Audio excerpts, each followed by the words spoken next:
the best proposal is a good profile. We've done in the last year what I've done like in all of my years in Upwork. And it's just been, yeah, it's just been really crazy.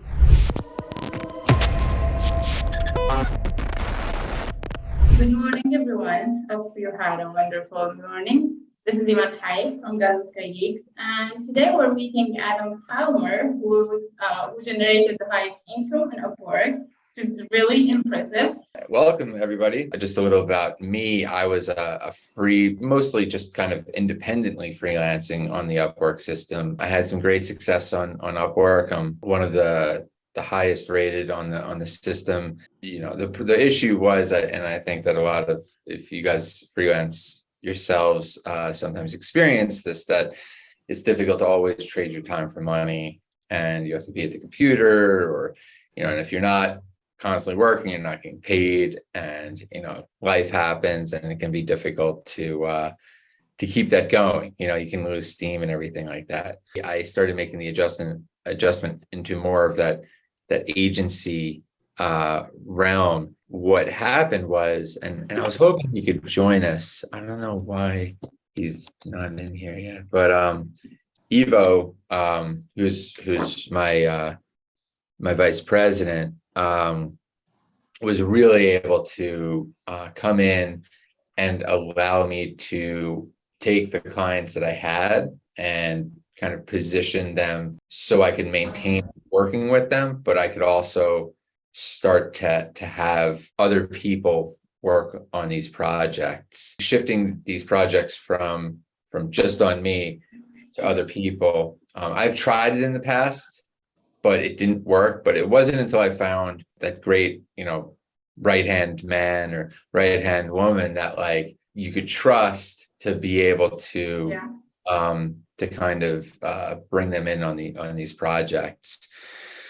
So I would say that, you know, the first step is team. And, you know, it sounds like you guys have that covered, you know, because it's, again, when you are freelancing, you're kind of a solo person, and you're not typically even wanting to share work with some people. You know, like there's that like kind of things like, oh, it's my job and I want to do it all by myself. But you kind of learn that like, okay, you can work on simultaneous things at the same time if you have a team, and that can really be, you know, scalable in ways that just working independently cannot be.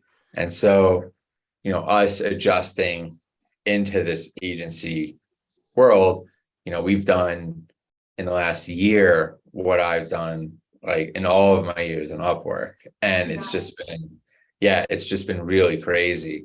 Now our projects have gone from like 2 to 3 months average to, you know, we have several that are over a year. Most of our clients were, you know, they came in because of me. So I had built up like a great record, so they trust me, they know what I'm doing.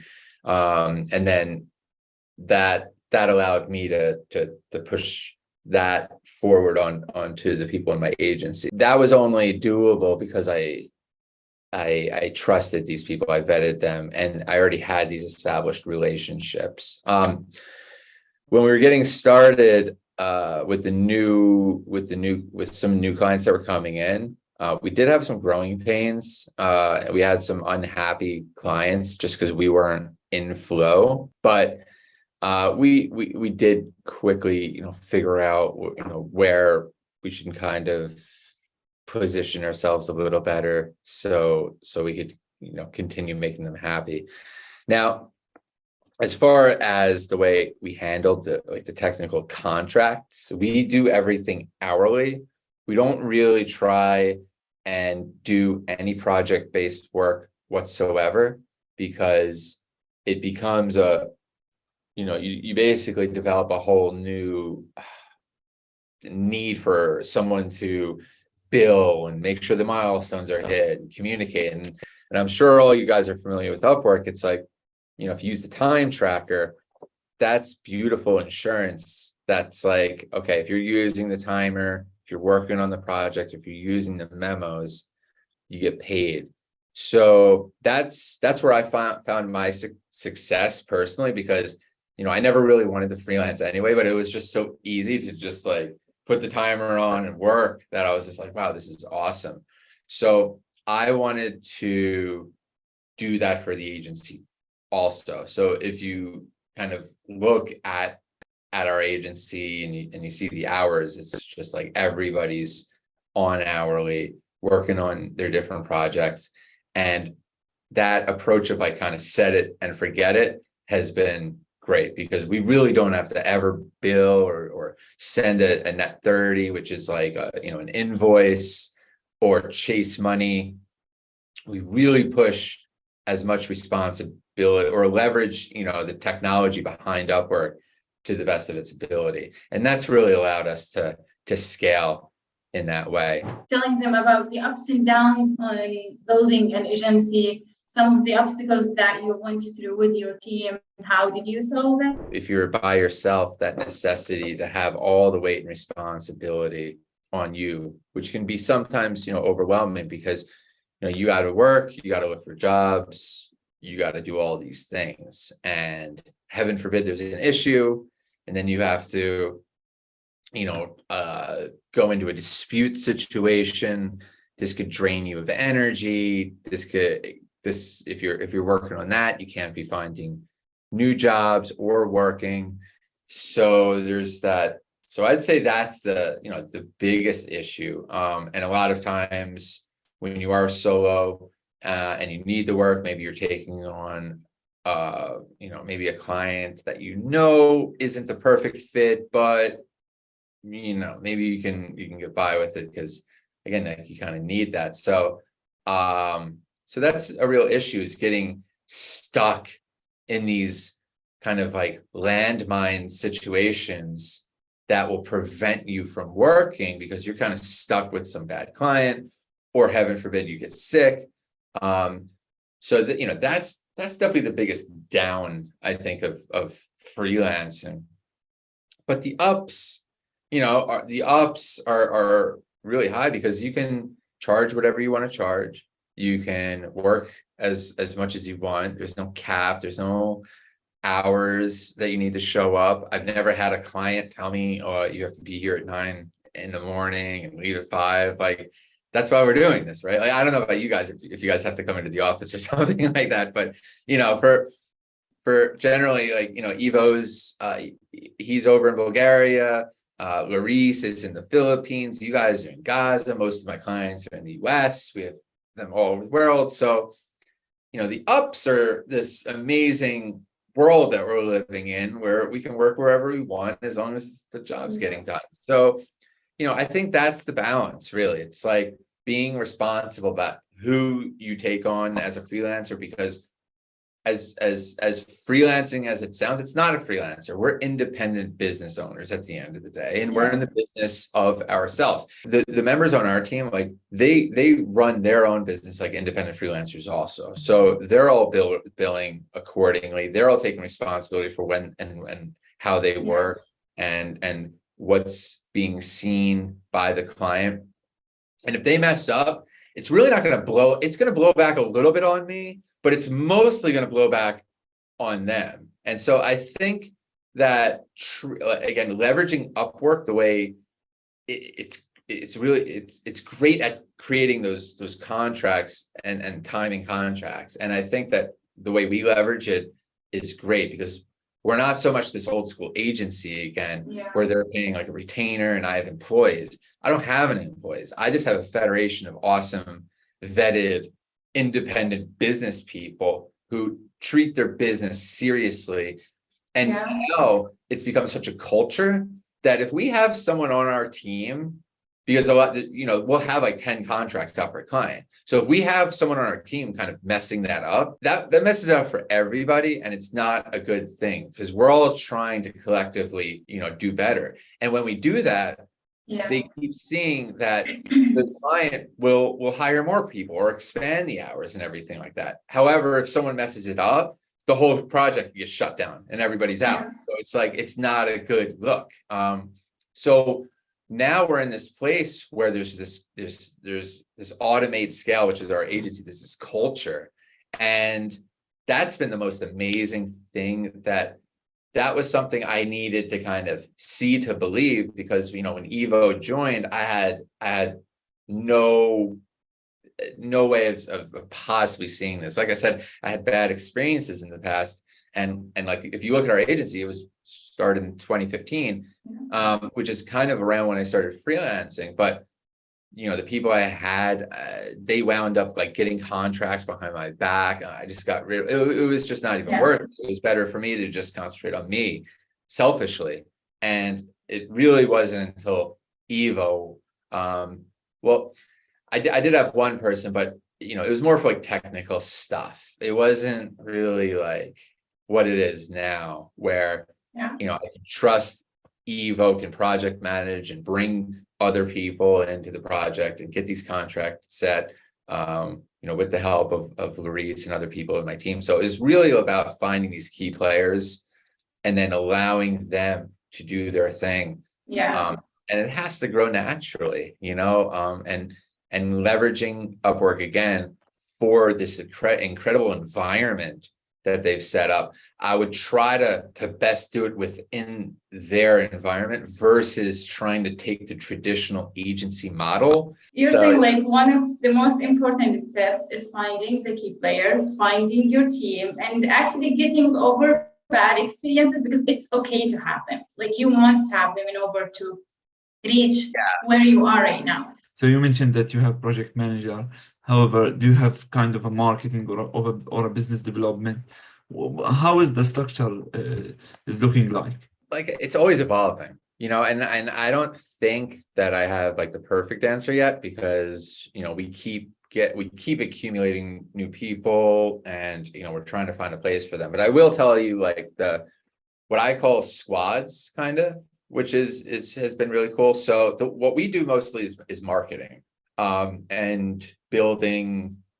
Also, you know, we do everything from web page stuff to funnel stuff, automation, copywriting, and then we have this whole kind of other side of the business, where it's more like running ads, you know, getting more traffic in through paid traffic sources, through Facebook, through Instagram, YouTube, like all these different like things. And we kind of view those as two different squad houses. And so along with Evo, who is, you know, our original project manager, we also had a technical person that was able to kind of do coding that I couldn't do on, say, like WordPress jobs and things like that. So I had like a technical person right out of the gate, and I had the project manager. And I think, and I also had, you know, Larice basically joined us soon after, I think. And so it was someone that could help me with administration, someone that could help me with technology, and someone that could help me project manage. So I think those were like the first like mainstay key players. Our business is automate scale. Okay. So the automate part is more or less like the building people. And I looked at them as like a separate squad. And so from there, we had a designer, copywriter, a technology person, like a page builder, and then within that would need some type of project management. So that's like, you know, like kind of like one squad. And then the other squad, we call it like the top of funnel squad, and that would be like your ad buyer, ad designer, ad copywriter, and project manager. So the project manager obviously has some overlap between the two. But those are typically like our squads. And what we hope to do later is to have like multiple squads working on completely different projects. As of right now, most people have their hands in all the projects. We basically have like one major squad here and one major squad there, but we're working on having, you know, basically other like autonomous teams. Did you find this core team list from inside Upwork, or you brought them from outside Upwork to Upwork and then start working? And currently you're hiring only on Upwork, or again, you're bringing outside Yeah. to in Upwork? Like I said, I never had any intentions on being a freelancer. I've always been more of an entrepreneur, but it wasn't like it just came so easy from Upwork, like people, and I resonated very well with people when I talk to them and are looking for jobs on Upwork that I get a little bit from Fiverr, but they're not as quality people. It's mostly like 95% Upwork. I've brought some clients into the system, but those are like almost like friends and things like that. I had no interest of doing this in my career, but like, the invites started to happen, and it's so easy. Like we get so many invites of hot, ready to go people because I have such a great record and they see all the stuff that I've done. I spent a lot of time making my profile good, getting reviews. I've had like hundreds of reviews now, and I have all of my portfolio shining. So my best clients, they don't get on the phone and ask me what I do for a living. I was telling my father this the other day. It's like, I can tell whether a client sucks within like 20 seconds because they're like, well, what do you do, Adam? I'm like, get out of here. Like, I want the people that are see me ready to go. Like I just got an offer in my sleep last night, $500 an hour, 40 hours a week. And I'm like, dude, like, can we talk first? Like, I don't want to, like literally, I'm gonna say no right now because this is like relax. You know what I mean? And that happens more and more frequently. So there's really no reason to seek anything else. These are not people on LinkedIn thinking about doing something. These are ready to go clients that have their credit cards locked into the system and they're ready to go. So I think that as far as sourcing goes, man, you can't beat it. So, invites have been just amazing. And then along with that, and I didn't mention this earlier because I don't think it's so important, but I do have a couple people that Larice basically handles that are constantly bidding on work.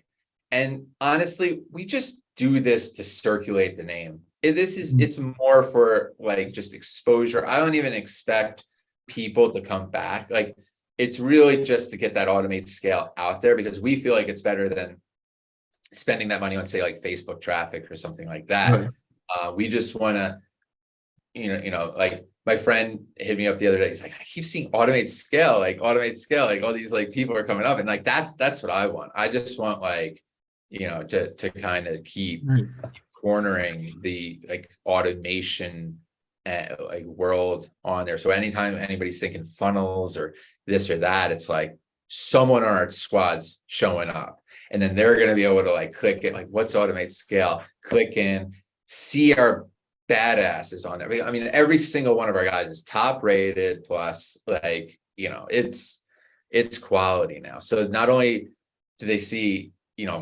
my record, but they trust everything. And trust is such a big thing. And, that is a disadvantage for you guys because, like we're a US based organization. I feel like a lot of the clients on Upwork are US based and sometimes they lean that way because of just communication and lining up. And so there is a bias there, which is unfortunate, but I do think that there's other opportunities elsewhere, but that has been something that, obviously is good for us. It's helped us being a US based company, no doubt. Hi, Adam. Hey, Assam, how you doing?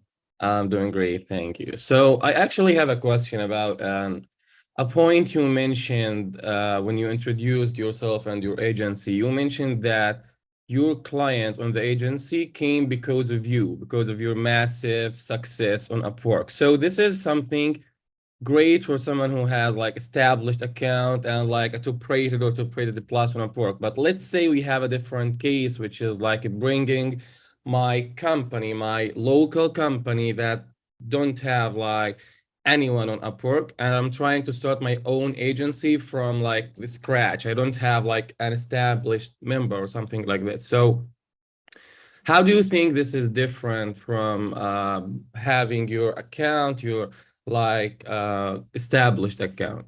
Yeah, it's a great question. And I think you gotta work on the things that you can work on first and foremost. Obviously, making your agency profile look amazing, right? Like they give you a lot of real estate and you could hire designers, you can, I mean, you can even go on Fiverr, right? And like get these things like done cheaply and like and that's what we did. Like so you can definitely control that aspect.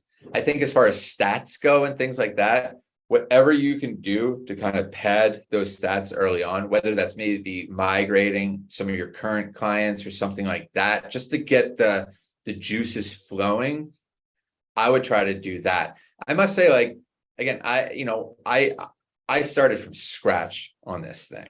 So 0 reviews, 0 anything. And I spent the weekend just really going through what people were asking and being like, I can do this confidently. Like, let's get on the phone and discuss this. So I think at first you're going to have to probably hunt hard. And when you're hunting, I always say this when I'm like teaching my freelance students and things like that, like the best proposal is a good profile. You know what I mean? Because there's no sense of writing anything if your profile doesn't fully, look great and describe what you do. And that doesn't mean having a ton of reviews. Like half the people on our agency literally didn't have any reviews before they came to me. I just felt like I connected and these guys can speak. Actually, Evo had like would you have Evo like the worst review ever. Like they literally got into a fight like in the review or something like that. But I just connected with Evo and I was like, okay, it happens. Evo, did you want to say something? Yeah, I was actually I was struggling a lot because first of all, I'm kind of in a very similar situation like you guys. Like I am not US based, so the first I guess like 4 or 5 jobs that I got on Upwork was not so long ago. Basically, I got really with customers that were demanding huge things, and I got really bad reviews because I was like, dude, I'm not going to work for you 40 hours a week when you're paying me for 2 hours and stuff. So I was like getting really, really bad reviews, extremely bad. But then there was some clients that I connected with, and I also found Adam, and we started talking, and we really connected very fast with him.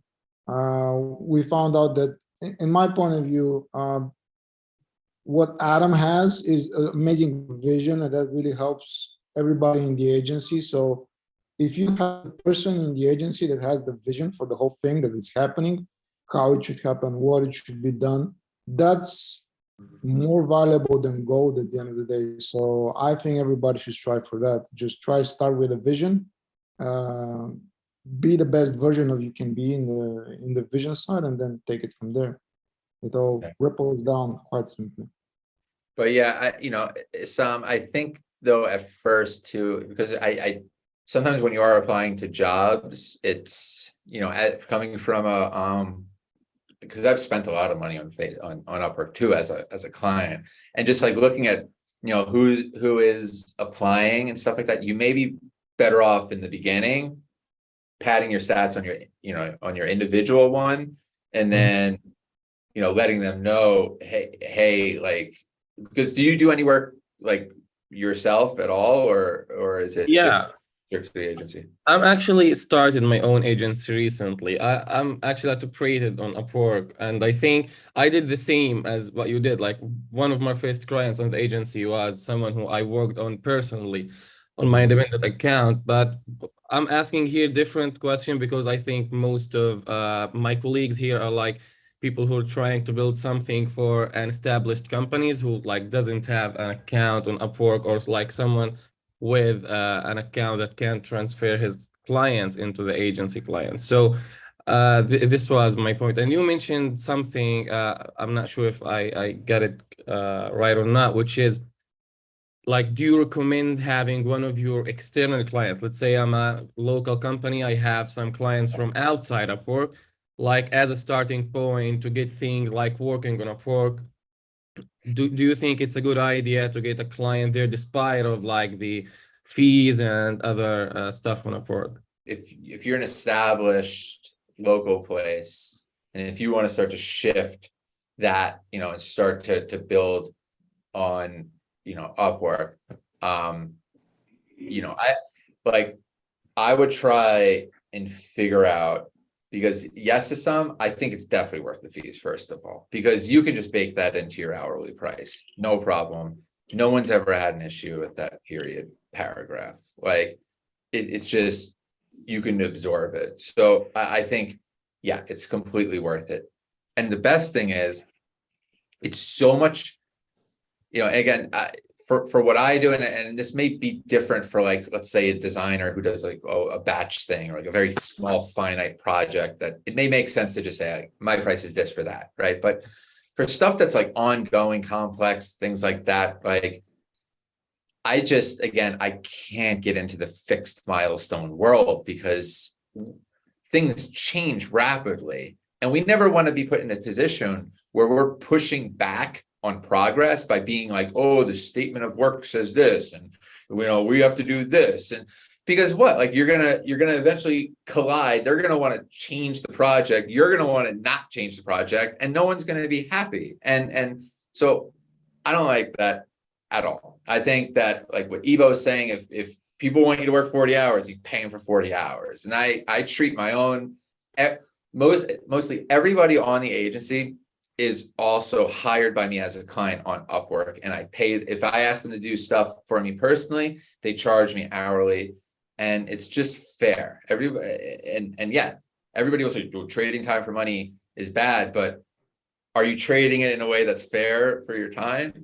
So it kind of goes back to that. So I would say it's in your best interest, everybody that's listening, that if you could take your clients and say, like, hey, we want to set this up on Upwork because it's just more easily to manage. I can come in anytime. We don't have to worry about back and forth billing. It's all just right here. If we want to add people, it's done. And you'll get more, I think, familiar with, I guess, the technicalities, the way these, to get the things set up. But I would start to look in that, because, when we set up these contracts, it's like putting like an oil derrick into the ground that you can constantly source from.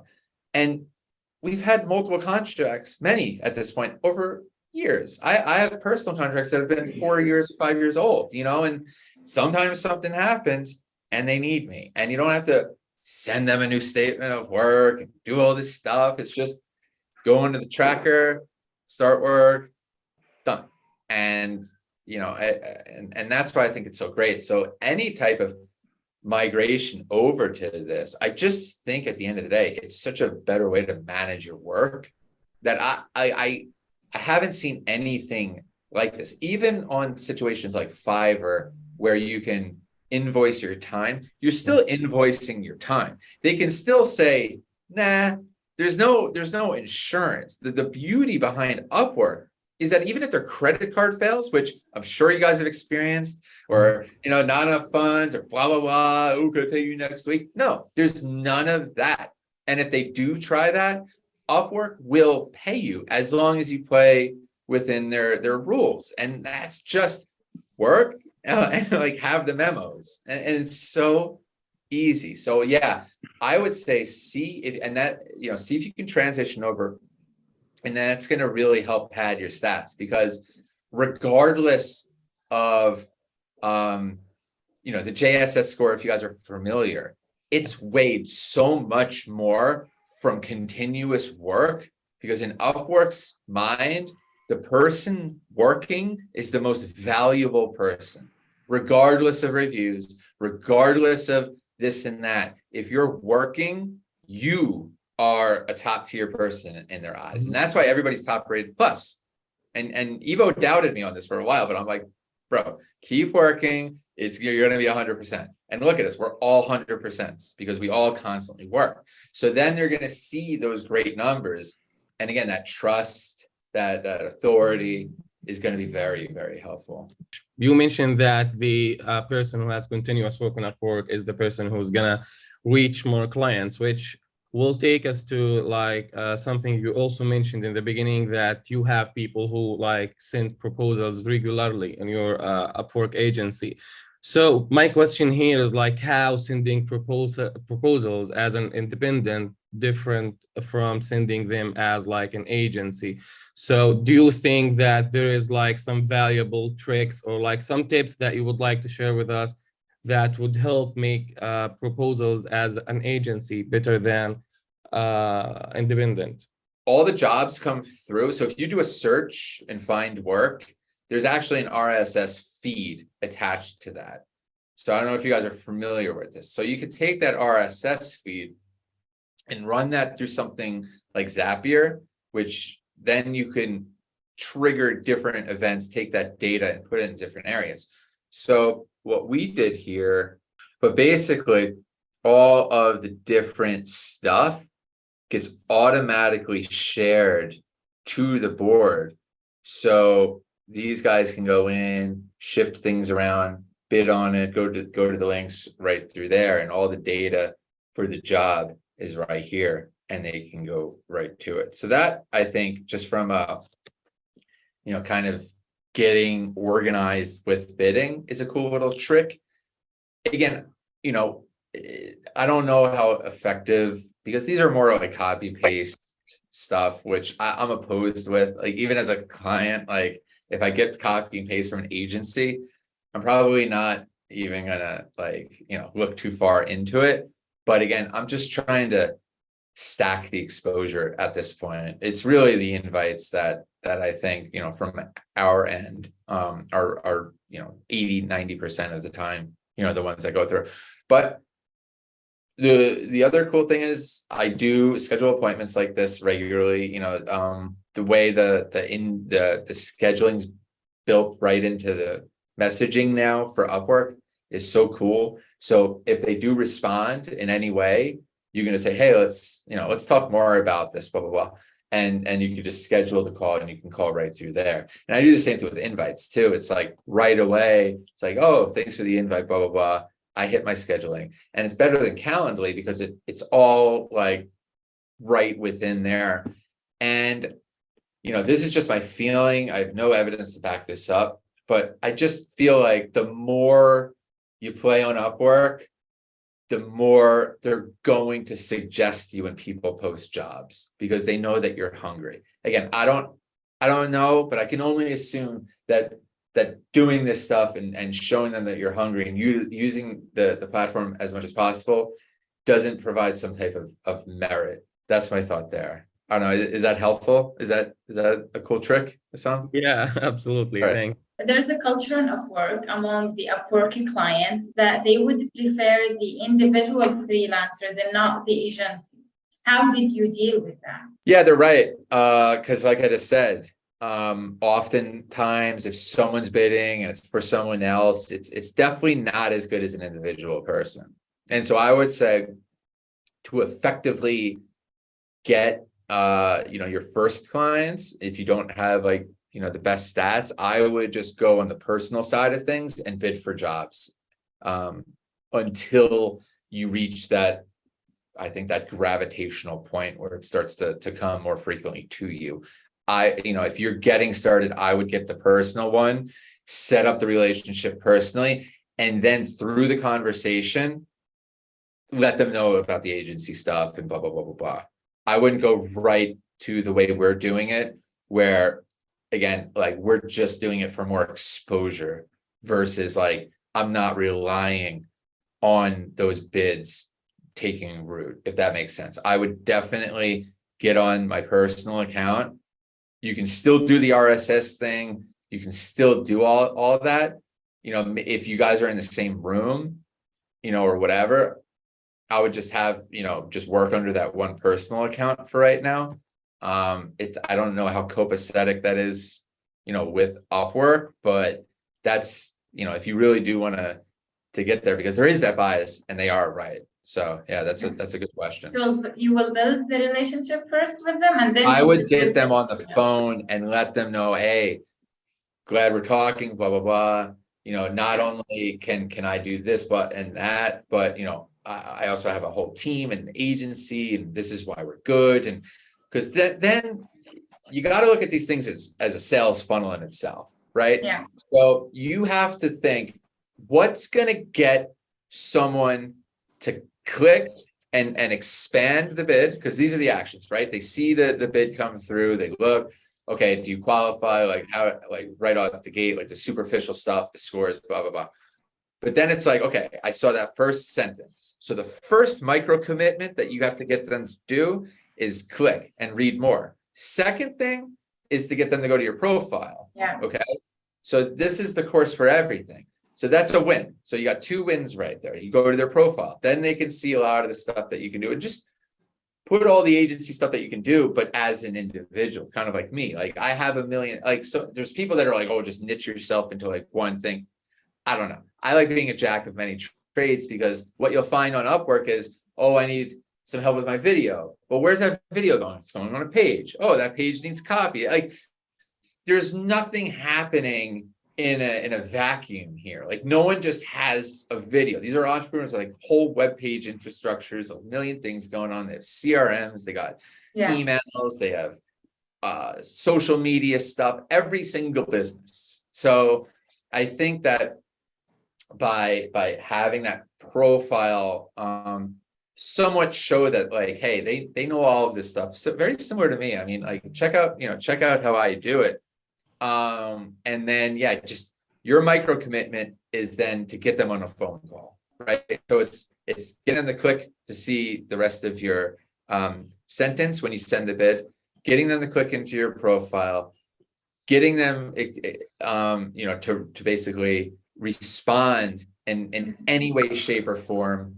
And then it's for you to try to get them onto a phone call. Do not try to close people from the bid itself.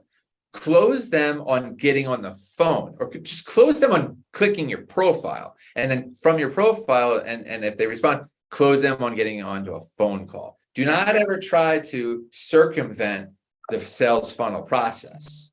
Is there any type of clients you usually avoid? Like one is if they ask me what I do, for sure. But 2, a lot of clients, they're not professional project managers. And a lot of these people don't even know what they want half the time.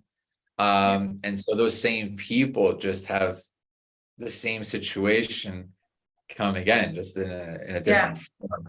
So, I try to avoid those people. But here's the thing, guys. It's like, if you know your business and you say, hey, I'm not going to do fixed project management jobs, because again, you're not a professional project manager that can completely assess exactly what you need from start to finish. And I don't want to spend a bunch of time figuring that out for you, right? Because if I do that, I can't work. So if you just have your contracts right out of the gate in a way that's always beneficial for you, even if they are a project client, like a person that has a bad credit card, or a person that just goes dark, or all of these things that do happen. Like you will have clients that just bye-bye, you'll never hear from them again for months. And then suddenly they disappear, right?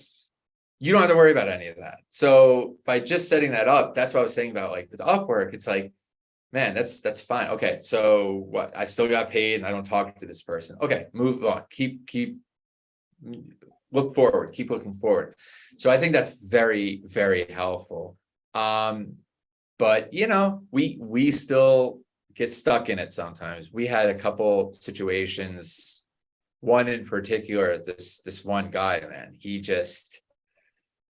it sucked the energy out of us. So we try to be selective, but sometimes it's just the nature of the business, and you just handle it professionally and know that this isn't a pattern as much as it is just one ass guy that slipped through the cracks. But the whole thing is like, just focus on the business, focus on getting, setting up the right contracts. And that's the most helpful thing. And that's the greatest thing. Cause even, as I was personally dealing with that client, my team's working, on other things and have these contracts. So, you can really pave over the cracks a lot better. I've just seen just such nightmares with the fixed milestones where someone doesn't pay or they want changes and then you got to fight for it. And then, and it's like, no one wants to do that. It's just non-productive work. Avoid clients from a certain nationality, or that's fine. It depends on the person. If they're paying, they're playing. We don't care. Money has no race. You know what I mean? So it's the person and that's it. So no, I mean, we don't care. We have at this point, every client. Yeah. I mean, we've had Asian clients, African clients, American clients, European clients, definitely Saudi clients, Israeli clients. As long as you set it up correctly for yourself, that's the true business. But we see, we're in this place now where we feel and I didn't this has been a growing passion. I don't think this has always been my passion for this, but the fact that our agency basically represents every continent. Now I have this more of a passion to just announce that we're in a space that is so unique to the entire world that's ever existed on this planet, where we can embrace each other. You guys are in Gaza Strip, for God's sake. That's so crazy. It's that we can go above these stupid fences that people set up, or these stupid political parameters, and that's what's really special. But you're still an asshole if you don't pay, and so it doesn't matter what race you are. You can be a great person and a person who tries to stick up, so there's no real patterns like that. It's the person, and that's the way we see it. Okay, so we have another question. When you started your agency, did you start with low budget jobs, or that was not a problem? No, I mean, look at my rate. It's rate. Look, I will say this, and this is my motto forever: the most expensive freelancer is the one that messes up the project. Yeah. So if you can go in there and say there's zero chance of me not understanding your project and making it good in a great amount of time, the money paid out is not as, they're thinking about their own time and their own value and things like that. So you have to kind of flip the script on them. So you want to pay for a $20 guy who's going to mess up your project, not understand, cause you to stress out because you put all this energy in trying to onboard this person and getting them familiar with the project, blah, blah, blah. Or you pay $75 an hour, cut the time down. They can just take the project right away and run with it and get it done.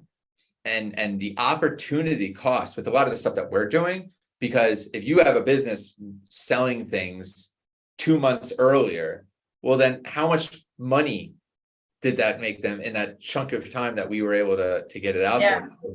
And not to mention, so they'd still be building or still be finding other freelancers. So no, it's more about can you get the job done? Are you able to do this? Do you understand? All the people in our agency are definitely overpriced, in a certain fashion, meaning if they went out and just did them versus another person, I guarantee we'd lose on price every single time, but they know we understand we're going to get the job done, and that's paramount. Is there anyone who has another question? I see a question here. I'm not sure if this is available for non-top rated accounts or agencies, but I think Upwork could provide BYOC link, which is a link that helps you bring your own client on Upwork with zero fees. Yeah, they do. They had that in the past, where you could bring your own client, zero fees. I know that they did that temporarily. I'm not sure where that link is. I'm not sure if they do it anymore, but there also is direct contracts that, we've used this for one client. It's not something we use often, but it is a way of actually bringing people from outside Upwork in, and I don't think there's any fees associated with that. But that you can't use the tracker or anything like that. So I don't really recommend that. But the BYO thing is cool. Sorry for interrupting, but I think for someone who's starting an agency, they want the review, they want the feedback, and direct contracts doesn't give them the chance to have feedback in their profiles, right? Right, exactly. So that's why I don't really recommend it. Yeah, we did that with one client, and we found that out, and we're like, yeah, we'd rather get them into the system and do it normal. Yeah. Anyone? Here's the thing. Sorry to interrupt you, Mom. But that's fine. Go ahead. Here's the thing with the fees. And people say 20%. 20% is frightening. I agree. But we've never paid 20% ever. Right out of the gate, our projects are over $500. So automatically it's 10%. So right there, it's half. Upwork doesn't want Fiverr jobs, obviously.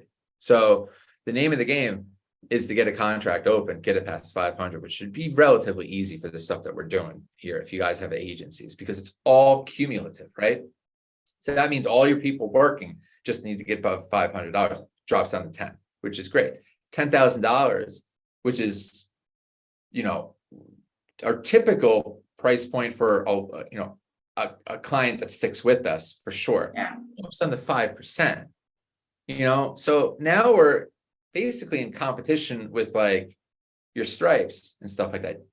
So it's, the fees shouldn't be any issue at all, I think, as far as an agency is concerned, because it's really, and then when you factor in the insurance on top of that, it pays for itself way over, I think. They are starting fees on the client side, which is new and stinks, especially when you're paying a lot. But from a freelance side, I would just set my target on like how quickly could I get to that 500, because the 20% shouldn't even be in anyone's conversation if you're on Upwork. You look at Fiverr and the fact that they take 20% always, that's ridiculous. But Upwork wants these long-term clients, and that's what you should be striving for. Yeah. So you encouraged, of course, all local companies to have an agency in Upwork. And recently in Gaza Sky Geeks, at the beginning of this year, we launched a program in which we select several companies in Palestine and give them the chance to build an agency in Upwork, because it's not a culture here. People don't see it as a long-term thing. So we're helping them now learn about the agencies on Upwork and these things. So how do you think we can convince them that this is the future and this is what everyone might be doing in 10 years? We're having an online agency in that thing. So what do you suggest? What is the value that we could enlighten them with? Yeah, well, like someone was saying earlier, I think there was maybe that bias because for a long time, Upwork started more for there was the really technical side, I think, with engineers and stuff like that. But I think as far as agencies and VAs goes, very you didn't even know who you were working with. And there's I don't know, it wasn't as verified as it is today. And there was a lot of mistrust. I remember so many conversations early on where, I heard the clients say oh, this person wasn't even working, and say they had their cousin, filling in and things like that. There's I don't hear any of this stuff anymore ever since they started really doing hardcore verifications 3 or 4 years ago. So I do think that part of the bias is leaving. So, so I think the agencies are standing more of a chance. But then the thing is also that Upwork, it seems, is making a big push for agencies, because especially when they see the things that we're doing and stuff like that, how scalable this can be, they're going to be developing, and I'm helping them do this with their learning track and doing all this. So it's definitely becoming more of an interesting thing for Upwork, which means I feel like they're going to be pushing more of those people up, as they, as people post jobs. And you see this right now because like our ad guy, he's constantly getting invited through our agency. And that didn't used to happen. It would have went through his personal thing. They wouldn't have really suggested sending a proposal through the agency. But Yeah. now they're doing that, which is very different. Like I get invitations through my agency now, which hasn't really happened. So it's I feel like they're going to want to push that more because they're seeing now that this could be the future, because you're going to have multiple people working on multiple things. And you know, when you look at the networking and stuff like this, they're trying to create more of like this network of work, and agencies are basically like a coalesced network at the end of the day. And so again, to not run it like a standard older agency, but a trusted federation within, like, say, that individual agency could be helpful. But again, I think it's always going to be difficult to bid on jobs. Like I still will bid on 10 jobs personally, and it doesn't mean I'm going to get an answer from anyone. It's a highly competitive, you know, marketplace with millions of freelancers. So, you know, anything that you can do, you know, you can control a couple of things, and it's the quantity and it's the quality of the bids, and to make sure that profile is sound. So, you know, if you're doing those things, I do think that, yeah, I mean, that is the future. I mean, no one's saying like, oh, I hate working remotely and I can't wait to get back to the office and just hire from within the zip code that I'm in. Or, you know, it's like the only people saying that are like 70-year-old managers that you know don't understand this, you know, or in a business that is not with the times, or just trying to hold on, or they need to physically be there. But yeah, it seems like the bias is slowly getting better as far as like bidding on jobs and stuff like that. So you know, I don't know what I would say to them per se, but I would just show them that, like, again, we did in like a year what I did in like 3 years. Yeah. So the actual results. Yeah, the actual results. Yeah, it's crazy. I mean, and again, I don't need to sit at my computer and work as much anymore, because people are working 24 hours a day in different time zones. So it's constant. It's the difference from when I used to own a restaurant, and you know, we had all these expenses, and we could only be open from, you know, 8 until 3 in the morning, but like outside of that time, like I couldn't do anything. And that's kind of when I saw like sales funnels and selling online and things like that. I'm like, oh, like your store can be open 24 hours a day. This is amazing. Like, this is actually one of the things they mentioned as kind of a negative one, like people working for 24 hours. And when you have like a company, you just finish your daily working hours and then get home to your family and have some like time with them and maybe go out. So how do you manage your time with all these things? Me? Well, I'm always kind of, you know, I'm never fully removed, but you know, I always got this on me, you know, at all times. And you know, and Evo is going to be, you know, hitting me up at some point and stuff like that. So it's good and bad. You know, I can spend time with my son, but maybe I have to answer a quick message or something like that. So you're enjoying your time / kind of working. Yeah, I mean, I've been doing that my whole life, you know, so it's not like that big of a deal for me. I don't mind it. So I'm not like one of these people that like need to be on vacation close. I get nervous if I'm like closing out my world, you know, like I don't want to come back to like something I don't know about, you know what I mean? So I'm the type of guy that like I want to passively know about things and stuff like that. But there's so many tools out there where, like, you know, if you have your people working correctly, it's, I don't know, this isn't that tough. Like, I don't think that this is like, you know, I put out a lot of fires, you know, and that's, you know, I'd say it's you just have to be ready to put out a fire at any point of the Yeah. day. I think that's the only thing. But the nice thing is, like, I don't feel like I have to spend 8 hours in front of my computer a day, or I'm not going to be able to keep the lights on. And that is a for me, I like that better.